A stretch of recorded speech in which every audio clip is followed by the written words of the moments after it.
to you. Anyway, all right, so this is Morton's Angels versus Team Fumble 5. Battlefield of Eternity being chosen or randomly selected at the map. That is so cool. It's, to be honest, I actually quite like Battlefield of Eternity. But again, it's another Steam snowballing map. And it's not seen a lot in competitive play, but it is random map picks today. So that's what makes this so amazing to see. Indeed, indeed. Well, Morton's Angel and Team Fumble 5. Alright, so we're just waiting to see what bands actually come out. So obviously the standard Leoric band coming out first. Ooh, Morton's Angels possibly thinking about taking Zeratul, forcing Fumble 5 to make the decision if they want to play against it or not. And nope, Fumble 5 is going to ban Uther instead. It's an interesting sort of a little bit of a play there. So Zeratul's pretty strong, but because of the way he plays, there's potential for him to. Oh, someone tried to say something and they got night botted. Big BM. The first picks coming out from Morton's Angels here. No surprises here that we do see a Zeratul and a Leo Rock band. Well, Uther band as well, coming out from Team Fumble 5, as well as the first pick being Zagara. So exciting. Always loved seeing the Zagara players, and for that matter, Zeratul. So Jonah, that's going to be awesome. Johanna and Zagara being picked up both for Team Fumble 5. Morton's Angels, I wonder what they're going to pick up. Obviously, they've got the Zeratul, they've got the Void Prison. It's going to be able to lock down characters in games pretty nicely. I wonder what the follow-up options are going to be here. It's they still need to obviously pick a support. I mean, there's so much on the board. Zeratul, another hero, very similar to Uther, very similar to Lorik, fits in so nicely with a lot of compositions.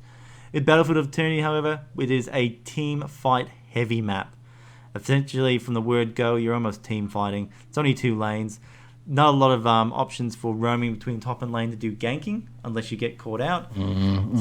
So Morton's Angels grabbing the DPS, grabbing Zeratul, Jaina. A lot of damage. Going to be great for those team fights over the Immortals. Also going to be great for dealing damage to the Immortals themselves when the opportunity arises.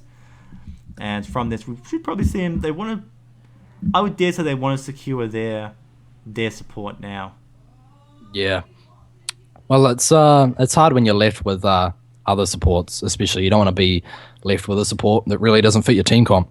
Yeah, that's it can really hurt you if you don't get the right support. Now, unfortunately, but the second band, Heroes Draft is bugged for me. I can't actually see who that is.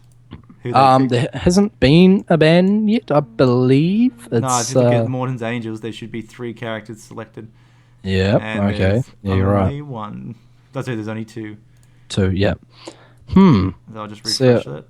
Yeah, see if what's going on there. Might should be able to. All right, no, there's Arthas. There we go. It is refresh the page. It is Arthas being chosen for Morton's Angels. Zeratul, Jaina, and Arthas. Arthas. Interesting that we haven't actually seen that much. Obviously, KVA played Mirrodin, but we haven't seen many other Mirrodin players today. All right, so it's Fumble 5 choosing to remove Tyrande from the lineup. Yeah, I would agree with that. Tyrande's such a strong pick, you know what I mean? Oh, look at that. That's good. So, obviously, they're concerned with Arthas doing his slows and then Tyrande throwing down his stun, followed from Zeratul and Jaina. However, choosing to ban Kel'Thas, that's really cool because we're going to reduce the burst damage we can see from the Fumble 5 here. They've got good sustain already on Zagara. Who else are they going to take for burst? Not a lot of options. Most assassins are actually fairly big on sustain at the moment. So they're taking the Zebo for the Ravenous Spirit, can do a lot of work if they can get them sucked in with the Malfurion Snare roots or with the Zagara Maul. I do think we might actually see a Ravenous Spirit as well this time. Just depends how aggressive that Zeratul goes. It really depends on how Nazebo feels as well. But I hope we do see a Ravenous Spirit. There's a lot of ways that they can slow down the fight. Being Team Fumble 5, they have the Maw. They have Joanna being at the front line, and we're probably going to see a second front line. I'm thinking maybe an Anubarak or something along those lines for Team Fumble 5. Kharazim, another Kharazim. I love seeing Kharazim in the stage in the game. I wonder if we're going to see 7-side strike come out. It just does so much damage against these double tank comps. It's so good. Even though I know neither team has committed just yet, I'm fairly sure we are going to see something like that. So there's not a lot of damage for Team Fumble 5 at the moment. Sorry, there's not a lot of... I think they need a little bit more damage. Yes, Zagara's got good sustain. Nazir gets a lot of damage, could get up with that Ravenous Spirit. So Fumble 5 definitely could still take a warrior.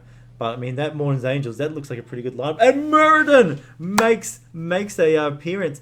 Double tank. And we're talking about literally double tank. This is Morton and Johanna, both top tier, the best tanks in the game on one team. I mean, that's front line is almost impenetrable. Yeah. Organizes it. Godzilla, too many to mention. We've got 9-year-olds watching this as well, so I can't really go into details with that, sorry. I am, in fact, very hungry, in fact, starving. And I'm starving for this game to get along. But what do you think about the Sonya? They do have 3 melee, 4 actually, Morton's Angels. Whereas Team Fumble 5, they kind of have a backline orientated comp. They're gonna try and keep their backline alive. So what do you think? What are your thoughts? Sorry, on this game coming up. So normally, I reckon too many melee, anything can be really detrimental to your team. But you've got Zeratul, who, while they're at 4-man, Zeratul, he's going to be doing a lot of poke in, poke out. He can position himself with his blink, so he's not really going to be getting in anyone's way too much. Arthas is obviously your main tank, so he's going to be very much the front line. Karazim, he's going to be the interesting one. His positioning, he can dash to other heroes. So he will also not be too much in anyone's way because he can dash out to prevent himself getting caught or to stop getting in other people's ways. What's really going to affect here is Sonya. Sonya can chain forward into a fight, and then depending on how Karazim, Arthas, and perhaps Zeratul, like she's really the one that's going to be in the trouble from bad positioning. Yeah, she will be the one going deep in this situation.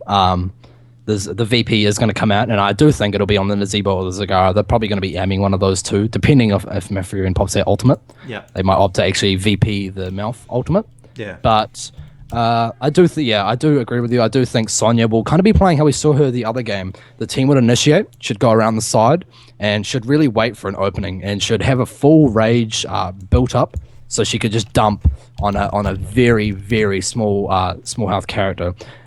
Fortunately for Team Fumble 5, they don't really have that squishy of a comp. Of course, they do have Nazeebo, Malfurion, and Zagara, but Nazeebo actually notoriously beefy at the end of the game. So it's interesting to see that, they did pick the Sonya, but with Zagara having little to no mobility, that we might even see Sonya going up against a 1v1 against Zagara in the lane at the top, or wherever they may sit. As far as the roaming capability goes for these team comps, we've got a big map, Battlefield of Eternity obviously being a very large map, one of the larger maps. And I do think that, they don't really have much room to go around and gank. The Jaina and Zeratul will mostly be making the ganking plays, but I don't think we're going to actually see a very ganky play style this game. But I do have a question for you. Who do you think has been the MVPs of these games so far? Who have you enjoyed watching? Who's stood out to you? Oh, every time we see the Sonya players, the Keltis players. Yeah. I mean, even like in the last couple of games, Arthas has been doing so much work as well. I mean, we've really got some. Oh, is that you have read in Twitch Disconcur? Sorry? Oh, hang on, just getting up. Can I get you in the game because the game's ready to get started? Okay. If I could get an invite, that would be good. In theory, I've been throwing it in. In theory, you just got an invite, just then maybe not. I was alt-tabbed, sorry. There you go. That is good, health. Should be in now. Yep, streaming data. But yeah, like I said, it's so hard to tell where any of these games go. If I'm putting my money anywhere, I'd probably say Morton's Angels. I feel like they've got a really strong comp. They can really punish them for mistakes. They've got a lot of like bursty damage. Yep. And the VP, it's a spell in its entirety. Such a safe spell, If you pop it on 2 characters, you then become a 3v5. No matter how you look at it, it's a 3v5. So just the simple power and the implications of that really just switches the whole team fight. And I think every good player knows this. Every good player should know this as well. So yeah, that is mainly why they are banned out all the time. We do see Uther being banned as well, so we're not going to see any Divine Shields, which is bad for the Nazeebo. Usually if you do see a Nazeebo, they're usually a Uther or someone very supportish Really strong supports usually tend to follow up with the Nazebo pick. But it's interesting, they do have the Malfurion. It's going to be interesting to see if they can keep the Nazebo alive. And it's going to also be interesting to see if he goes for Gargantuan to kind of compensate for what we've just been discussing. Yeah, they've got a pretty strong line, though, so I reckon Ravenous Spirit's still got a good choice to come out here. Fairly well protected. Done a lot of real... Hang on. Like looking at, there's not really a lot of stun capability. I mean, Sonya can interrupt, obviously, with her chain and then the Void Prison from Zeratul. But once Rav Spirit comes out, there's no way to stop it. Like, they can't stop it. So I said they just kill him. That's always a good way to stop anything, kill the person doing it. But yeah, they've got no capability to stop that. So we still could see Rav Spirit. The game is starting right now, guys. Get excited. Get hyped for it. This is the semi-final for the ANZ Royal Rumble Mark II. I'm excited. These teams look great. The players look great. I mean, this is a hell of a lineup. Unfortunately, I'd have to say I think Morton's Angels is going to take this out. I think their team comp's just a little bit nicer. But we don't know, folks. I don't know. Starving doesn't know. The chat doesn't know. But guys, we're interested. Let us know who you think is going to take this out. And Starving, what are your predictions for this game? Who do you think you're going to take it and go to the grand final? Well, I want to see, whoever the better team is take it, really. My money, I'd have to say, it's on Mortons. I really like their team comp. It's always the Zeratul. I always see a Zeratul, and I just think it's such a powerhouse character. So, for me, not being biased or anything, I really think the Zeratul is going to pay off in their favor, especially just looking at Fumble 5's team comp. They need the Nazebo to be up. They need the Zagara to be up. If they get a VP on both of them and blow up, say, the one that's remaining, it's going to be very bad for them. So, yeah, that's my take so far. No worries. So, we are getting into the game now. Let's bring up all the screen so take it out for us. Who is on the left side? Well, on the left side, familiar names. I've been watching them a couple of times, so let's read them out. Sonya, being played by Nailu. I suck at these names, by the way. Pick simpler names. Sonya, anyway, being played by Nailu, or Nalo, or something ridiculous. Shadowlee 56, playing Karazin. Jim Jam, playing Jaina. Anitbus, playing Arthas. And Helium, playing Zeratul. Oh, right, and for the red team, this is the Fumble 5, or Team Fumble 5. We've got Penner Unleashed on Meriden, PJ Band on the Zebo, Cookie Monster, Zagara. We got Manic again on Malfurion, and then on Jaina at the top we have Scrublets. Like, oh, interesting here. Looks like Team Blue, or should I say Morton's Angels, are trying to get a sneaky or a cheeky little kill as someone passing on the go from top to bottom lane. However, they haven't managed to catch anyone, and they will have to zone out now. Zagara putting some really good creep down. Yeah, very good map creep. Vision. That's really going to make it easier, but here they come for the early aggression. They can't quite get the kill, and Helium going a bit too deeply, getting dropped below 50%, actually below 75. So a bit of a misplay on his part. It's going to put him in a tricky situation at the start of the game. And no one actually at the top lane to soak as of yet, but Sonya is going to rotate up there. That 1v1 is going to be quite easy for her, I believe. A lot of healing, a lot of self-healing coming out there, but she's actually opting to go for the Activate Rage, very standard as well, to get that early dump if you need it. In a 1v1. Helium getting picked out very hard again as well, but no, he does manage to blink out of there. Snares coming out from Arthas onto Cookie Monster, but now he is in a bad position, going so low, and the healing does come out. Actually saving him, so well played there by the Karazim, keeping up his teammate there. Very well played indeed. A little bit of clutch healing right out from the end there. I thought he was going to fall. And just we continue there. Look, Arthas taking block. Interesting picker there coming from the Arthas. Obviously not taking Regeneration Master because he can't really roam between the lanes. So it's actually probably going to be a pretty good pickup in this lineup. Then we get to see now interesting season. Oh, Penner Unleashed could be a little bit of a problem, and he will be taken out. Antibus is gonna he will be taken out as well, and that's it's about balances out both teams. Both teams losing a tank. Yep. Just as these mortals are spawning. So I'm just going to bring up the interesting pick here with Zeratul taking Season's Marksman. So there's obviously not a lot of choices to roam between these lanes. But again, it's the same with the orbs. I'm going to be able to collect up all those orbs. Oh, Manic trying to get zoned out a little bit there. Just put the roots on. Bad spot for Karazim. He will be taken out at the start of this Mortal phase. Not too good for blue team. It's early on yet though. So he's going to get back into the fight pretty soon. But we're going to see a follow-up. Oh, Zeratul's in problem as well. But Johanna actually could be taken out here by Sonya. He will be. And she gets dropped so low as well, but Sonya does manage to get that movement speed from her Oh, abilities. Anti-Boss is lost as well. Anti-Boss is dead as well. Cookie Monster on low health. Man, engagements left, right, and center. Heroes dying left, right, and center. But those Immortals basically left unscathed, untouched at the moment. Yeah, well, pretty standard, really. You've really got to gauge what the team's deciding to do, but it does seem like, blue team, they were keen to get the damage off. They were keen to get a bit of a counter gank on the red team, but red team really defending their own Immortal there. Maybe trying to slow something down, waiting for the opportune moment. But no, look at Nailu. He's just trying to roam around, trying to find an opening. He did a very good job of killing those creeps when Zagara chucked them out onto the supports. But look at Arthur's anti-bus trying to make the play as well. Red team in a tricky situation here where they need to decide, what do we do? Do we back off? Do we go for their Immortal? Are we just going to gank there? It's very hard for them. So very good plays by the blue team, just creating such an amazing map presence and just keeping them off for as long as they can on their own Immortal and just dealing that little bit of like damage over time. Blue team just like prodding it, like, oh, come on, mate, you guys got to do something. So they have to do something very quickly, and it does seem like red team, they are going to just go full bore on their own Immortal. You can see that the blue team has more damage. So when it comes to a pure DPS race, they're going to be able to get those Immortal down every single time. And that's currently their plan. They're just poking, keeping him off when red rotates. Oh, and the Fen goes in! How fast did Zagara fall just then? That was insane! So much damage coming on the blue team. Yeah, but look at this. They're doing quite well. Obviously, the positions have changed for the Immortals now, so quite a good position for the red team. They can just kind of finish this off and back out of there as fast as they can. And looks like they are going to do that. But Nazebo in a dangerous position now. Zeratul going to jump in and try and do as much damage as he can. Also, nice jump there. He's going to get out of there nice and safe with his life, and he is going to be so thankful. Muradin running away, just praising the Lord there.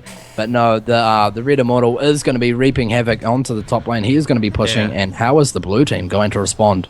Well, I mean, they've got it back right now. They're on pretty low health. They've got to go back. Sonya's good. She's in the top lane. She's got a good amount of life. Because she can regen it, that whirlwind is pretty good in that sense.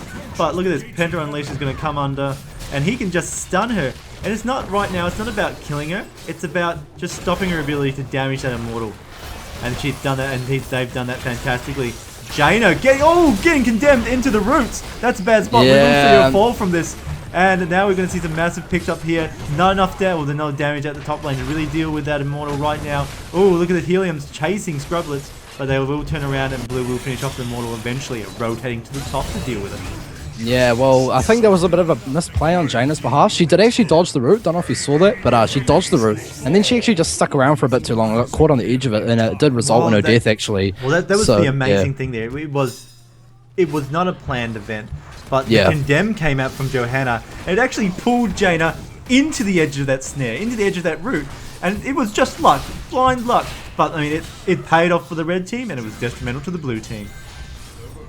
Look at that synchronized camp capping, but for separate teams. All action in the top lane at the moment. But we're going to see the red team rotate down to the bottom. And we're going to see him try and push the fort here while blue deals with the top. Yep. And, sorry, mate. Jim Jam actually doing a good job at the bottom, but he is getting a lot of damage done on some Jim Jam going down. No chance indeed, but he was just trying to soak that XP, trying to do his best he could. But Nayu, he's coming up. He's keen to help out as well, but he's probably not going to help out too much either. There's an easy camper bot. He is probably pretty aware that they are taking that. He's going to be able to clear that bot lane quite nicely. And Antibus actually having to force to be dealing with Manic and Scrublets with his friend Shadowleaf up there, Karazim and Arthas. So, yep, they might be opting to go for their hard camp. This could be a good time while they're kind of dealing with other stuff. They kind of need a bit more relievement in their lanes. So, yep, they are going to take that hard camp. Very well played by Nayu and a Jim Jam. But all the while, Helium having to, hold on to bot while he can by himself. And the Immortals are spawning in 10 seconds. So, well played with these timings on the camp. So, very, very well played. Yeah, if the red team's not careful, right, they're going to lose a lot of ground from these camps pushing. They are choosing to stay around and take care of them. Very smart plays. But the Immortals are up, and we're going to see how each team responds to this. Red's trying to get a little bit of damage on the blue one, but now the blue team's rotating in, and Red opting to get out of there. Ooh, and potentially that's such a manner, getting engaged on, goes so low, Malfurion getting blown up before the fight even begins. Now you going so deep, he's got no whirlwind though to help him out. A lot of healing carrying up to the kerosene, but he cannot keep his teammate up. Jim Jam also in a dangerous position. He cannot get out there. There's no way he is going to survive, but they do trade up for that that Nazebro kill there. And Shadow Leaf going to try and pull them through the stuns. Doesn't quite get that either, but that was a good fight, going 2 for 2. But blue team are actually kind of behind in this fight now, in the XP disadvantage as well. And the free team hit level 10. This is going to be very bad for them. They do not want to fight this. They need to sort out something fast, have a plan of attack, because this is not going very far. Well, very good for them at all. Yeah, well, that's it. The blue team really got to get back into this now. They've got to clean up any lane pressure they've had, which has pretty much been minimal. Red's the ones having to go clean the lane pressure at the moment. But, ooh, I mean, this is... Red's level 10. I mean, this is... Blue team has to soak level 10. I think they might have to give up this Immortal and just focus on experience gaining. It depends how fast they can get this Immortal. They have sent Sonya up to top, so I do think they know this. But they have not hit level 10 yet. They're still trying to get it as fast as they can, and level 10 has now been reached. I don't think they have enough time to deal with this. What ults are they going to pick up? Oh, yeah, Wrath of the Berserker obviously being picked up. Then the VP coming out onto Arthas. That is going to slow down the team fight. Helium looking to make an opening kill now. And nice Blizzard coming out. They are going to get the Cocky Monster, and that is going to change the whole scope of this team fight. They need to do this so fast though, because they have an Immortal to kill. The Ravenous Spirit coming out, nice positioning by P-Ban-J, and Jim Jam going so low, but they need to react right now. They need to get down to that Immortal, and Antibus needs to protect their Immortal. Do they have the DPS to get it? They need to drop theirs by 90% versus 5%. There's not a lot of damage left in this Immortal. The red team should be able to clean it up quite nicely. Zeratul trying to take out Nazebo, but now the blue team is rotating up. It's going to be too late. The red team has... Oh, Malfurion being taken out. Helium on so low health, having to back out. I think red team has just come out a little bit on top from this because they have got the Immortal. They've got the level 11 first, but their support is definitely out at the moment. So it will be a little bit hard to push behind this Immortal. But they could just split push right now, rotate down below, and really enhance the lead they've established. Yeah. And Big Boss coming out now from the Big Immortal, I should say. And red team smart plays now. They're actually going to double push. And this is something that you don't usually see unexperienced players do, but obviously being experienced players, they do know they have to respond to the Immortal. It's not very strong. They can deck it down very fast, and they also got themselves 2 forts for that nice push. So very well played and well received by the red team. The blue team obviously handling that very well as well.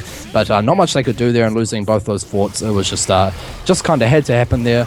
And they kind of got a bit outplayed, but no, they are not very far behind. Let's be honest. Sonya is going to go deep onto this hard camp now. She does think she has enough. There's going to be a rotate. Look, this red's going to rotate up to this camp. They are going to get caught. It's going to burn into a big fight. Condemn's gone down. Wormel is up. And now it's on. Blessed Shield. The Void Prison. The Maul. It's all been used. Oh no, this is not good. This is actually going to result in their death. And Nazebo just, like we said, no VP, no nothing to help them out. They did get a very lovely Maw out onto the team, and that really just hurt them too bad there. And not the smartest play. They almost had that hard camp, but, it really resulted in them getting very far pushed back. They can now also, the red team, get the easy camp at top. We do see Nazebro going up top there to handle that. He's saying, don't worry, bros. I got this. We'll get the easy camp, get the hard camp. We now have 2 hard camps up and 1 easy. We will push the lane that is not being pushed by us. So they're probably going to go bot or force a fight. But no, they're actually opting to go top. So it's quite strange. I would have thought they could have just let that pressure unfold at the top lane while they push bottom. But fair enough. Well, I think they're going to push. I think they're going to use these goats, right? The goats mercenaries to push right now, the siege ones. They've got the talent level advantage, right? They've got their level 13 talents. They can push behind this or force a team fight. They're not quite there yet. They're all actually a lot of them are waiting in the wings. No, they've actually spread out. They're not going to engage on this whatsoever. They're going to lose that tier advantage. But they're playing safe. They don't want to tilt the game at all right now. And we're just waiting until the Immortals are spawning now. 10-9. 8 seconds left.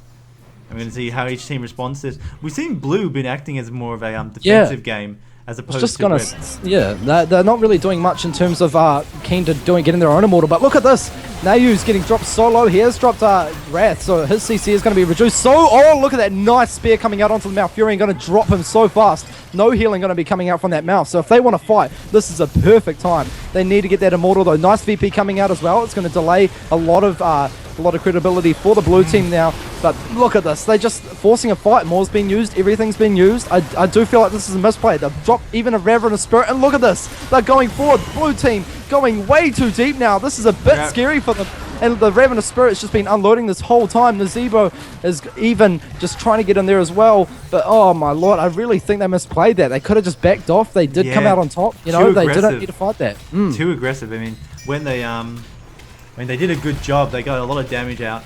But they didn't need to follow up. They should have backed off, repositioned themselves, maybe even guts their own mana and held back. But yeah, played that a little bit too aggressively. I mean, it would have worked. You know, it would have been good for them had it come off. But no, not today. And I think we're going to see another Immortal go towards the red team. Yeah, it's a shame because the blue team, you know, they have the opportunities. It's not a question of if they don't, but they certainly do, you know. But look at Arthur's getting dropped so low again. They just aren't having good fights now. Red team is really just walking all over them at this stage. Nayu not really having the best of times working in his role. He actually gets taken out again by the Malfurion. Very nice Moonfire there to establish that kill. And all the ultimates have been used on most of the sides here. Oh, actually, they're just being used. Yes, indeed. So blue team has all their ults down except for one. They do have Tranquility up. And Wrath, etc. is up for the other team, so it's going to be very interesting to see if they come back and try and fight this, but they do look like they're just hovering around, trying to drop that shield on the enemy Immortal as hard as they can, and this is, again, another Immortal going to red team. Yeah, that's it. I mean, this is Mortal. It's, look at the shields. It's quite a lot of shields left on this Mortal as well, so the red, like, the blue team just had that, it was such a bad follow-up in that fight, and they just couldn't really respond to it. They've lost any level advantage they had. It's all in red team now. That is a full Immortal, 14-minute Mortal, so it's actually pretty powerful as well. And it's got most of its shields up. I mean, this is going to be an easy push into the blue team's base from red. And look at the push at bot. Sorry, this could be very, very detrimental for the blue team. They are going to go full on this, and look at this, getting dropped so low. Penta Unleashed getting dropped to 1%. Oh my lord, so much damage coming out to him. A Death Coil could kill him right now, but Arthur's turning around, not going to get that kill, and it doesn't kill him. He's still staying alive. He's going to hang around, get stuns off, and no, Arthur's does go down. He did not kill him. And look at that, red team just being like, you know what, we've got a 1% of health Morton, come get him. And look at his health now, all the way back to 100%. Nice baits there. Helium trying to get in there as best he can, but a nice double stun coming out onto the Zero Tool, trying to do as much damage as they can, and that was just beautifully executed by the red team. They were so lucky that they got away then, Meriden. And in fact, I mean, maybe that might, again, blue being so aggressive. They chased the Meriden. They chased him so long, his natural regeneration kicked in. His trait kicked in. You know, that should have been a sign there that, gee, we've got to back out because this isn't going in our way. So again, being a bit too aggressive, they're just not really working out for them. Alright, so we got a bit of a gauge here around the Mercenary Bruiser camp. Jim Jam's in a lot of trouble and is taken out. The Ravenous Spirit. Samsar's strike has been popped, but that Rav is going to town. Look at that snare into a, sorry, that condemn into a root. That is massive. Karazim falls, and we're going to see Arthur's from beyond the wall. There's some zombie wall. Antipa's getting in a lot of pressure right now. He needs to do something, but no, he doesn't. Oh, can't take him out. That would have been huge. But look at this. Oh my lord, look at this. They're just pushing everywhere. They have no scares against the blue team. You know, they're like, what, we're gonna do what we want, you're gonna respond to us. And we were even on the blue side. And then we're gonna kill you. Yeah, exactly. We were rooting for blue, you know, saying they had a better team comp, and it just shows that it all comes down to the players. But they are gonna be picking up these camps now, rotating around the map nice and slowly, and trying to pick up these camps probably just before the Immortal comes up, so they can push very nicely. You know, it's a very, very useful way to create map control when you're trying to get that Immortal. Well, look at this. This map is bathed in red at the moment. The lanes are pushed for red. All the immerse camps are red. And the Immortal, you know what? The Immortal's probably going to be red. There's a 2-level lead. So we see the blue team. They are now trying to roam the map, trying to pick up someone who's by himself. But there's just nowhere to be around. They are going to possibly get spotted by Zagara's vision. Nope, they are not. And that's it. 5 seconds on the Immortal. Yeah, well, it's going to come up in 5. As you've said, Blue Team is reacting very strangely to these Immortals, you know? They're trying to get picks. Like, look at this again. They're setting up for it. Helium, he's going to go for the VP, but they do know he's there. Very well played by the Red Team, but he does get out. Nicely done. But a VP is going to come out very shortly. We're going to see it, and Amora is also going to come out. Nice zombie wall coming out in a big Ravenous Spirit. It's going to be doing so much damage. They need to get out of there. Jim Jam is just getting caught out every time. He's 1 HP, though. He does get away. And look at the T-Fight going, no, you're going so low and a nice. Oh, P-Man-J, he's just like, yeah, Ice Block, mate, come get me. Nah, you're dead. And this is just going to end this fight. This is probably going to be GG. Look at all the camps pushing on the map. Their base is just... They don't have to get the Immortal. They're just going to go straight for core. If there's anything left by the time they get there, look at the catapults, look at the bruises, look at the siege minions, mercenaries. This is massive. This is it. You're going to the grand finals. Will be Team Fumble 5. Oh, they take the first. So they are rich. Nice plays there. Nice plays. It was such a good game to watch. I was so confident that the blue team had a better composition, and you know what? I was wrong. Starving. I was 100% guaranteed. Yep. Disco And doesn't so know was what I. he's talking about. Wrong in that situation, and we're going to see an excellent grand final now, because we're going to see Team Fumble 5 up against. I can't remember the team. Tiltinos. In the grand final, best of 3. It's Oh god, it's just amazing. It's incredible. Starving. I mean, what did we just see there? That was just an amazing game. Oh, man, it's so hard to predict anything that's going on, you know? Like, we say these calls and we only have so much we can work with. I do think, you know, obviously everyone that was listening, they could probably agree or disagree with us. Yeah. But, you know, it all comes down to individual player skill and their teamwork, you know? And they played magnificently. One MVP of that game. I don't know how you'd feel about this one, but oh my god, that Nazebo, man, he locked down everyone. Every time Jim Jam was out of position, you know what he would do? He would tuck himself behind a wall and just go, Ravenous Spirit, I don't care. What are you going to do about it? So, yeah, I really think MVP would go to Nazebo there. So big shout outs to P-Man-J taking home that game for their team, in my opinion. Even look at that last fight. What did Nazebo do before the Rav Spirit came up? He dropped a zombie wall behind the enemy team, zoned them out. They couldn't escape. The only direction they could go was in towards the Ravenous Spirit or in towards the other members of his team. It was a great play. I mean, that was just a stellar. That was an MVP triple star move right there. The Rav came out and just went to town. It munched them all. Yep. And then you had the Condemned from Johanna and the Roots coming out from Malfurion. I mean, the Zelia MVP, hands down. That last fight was amazing. Well,